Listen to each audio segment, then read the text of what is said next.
Hallo julle, kom ons kyk wat ons 'n bietjie vandag vir aardrykskunde gaan doen. Nou ons het reeds geleer oor die verskillende tipe boerdery wat ons kry. Ons kry kommersiële boerdery as ook bestaansboerdery. Ons het ook reeds al 'n bietjie gesels oor saaiboerdery en vandag gesels ons 'n bietjie oor veeboerdery. Kom ons kyk na 'n paar nuwe woorde. Veeboerdery hou diere op hul plaas aan. 'n Produk is iets wat van iets anders gemaak is. Suiwelprodukte is produkte wat van melk gemaak word, soos botter en kaas. Mens kry ook jogurt en room en vele ander suiwelprodukte. Pluimvee is voëls waarmee daar geboer word, soos hoenders en volstruise. Veeboerdery. Nou ons kry groot vee, klein vee en pluimvee. Veeboere hou diere op hulle plaas aan, soos saaiboerdery, saad mee boer veeboere met diere.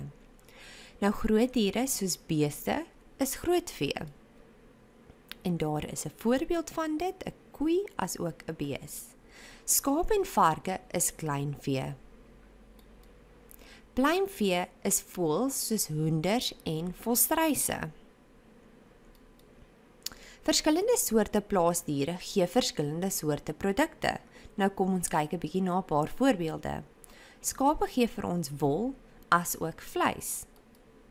Hoenders gee vir ons eiers as ook vleis. Volstruise gee vir ons vleis, vere, eiers en leer. Varke gee vir ons vleis wat spek en ham is. En hulle gee ook vir ons leer. Beeste gee vir ons suiwelprodukte, vleis, bene en maniere wat mis is. En dan ander soorte diere wat vir ons produkte gee, sluit hase en visse in. Kyk na die lys van diere en produkte wat ons nou bespreek het. So beeste en koeie, varke, pluimvee. Wat is die 4 hoofsoorte diere? Skape, varke, pluimvee en beeste. B. Noem 2 produkte wat ons van skape kry. Indien jy moet, kan jy teruggaan om die antwoord te kry.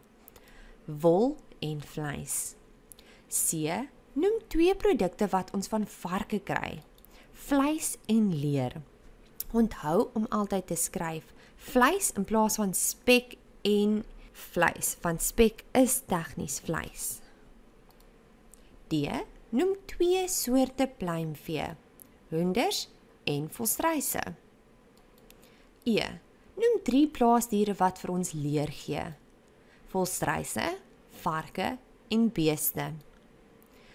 F. Noem enige 2 produkte wat ons van leer kan maak. Nou daar is vele produkte wat van leer gemaak word. 'n Paar handsakke, beersies, skoene, gordels, sakke, daar is regtig bitter baie. Jy kon enige ietsie geskryf het of genoem het. G. Noem 4 suiwelprodukte. Daar is ook vele suiwelprodukte, maar kom ons kyk na 'n paar. Melk, kaas, botter, room en jogurt. Reg, en dit is al vir vandag se lesie. Ek hoop jy verstaan 'n bietjie beter wat veeboerdery is en die verskillende tipe diere wat op plase voorkom.